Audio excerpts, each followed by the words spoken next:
If you're transitioning from AutoCAD to Inventor, or if you're collaborating in a mixed 2D and 3D workflow, you'll want to know how to reuse 2D AutoCAD geometry to create 3D models in Autodesk Inventor.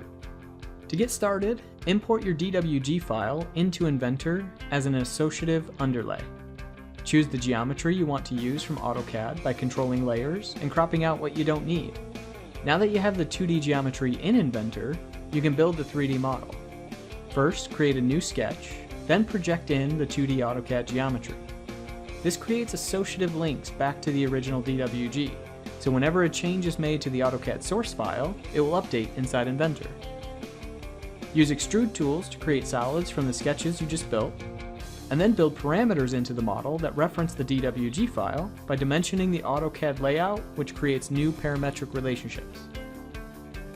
In just a few minutes, you have a completed 3D model created from your 2D drawing. After you add the part to an assembly and place constraints, you might catch errors in the design. In this case, there's an error with the dimensions. This is an easy fix thanks to the associativity between AutoCAD and Inventor. Just edit the drawing in AutoCAD and see the model update in your assembly.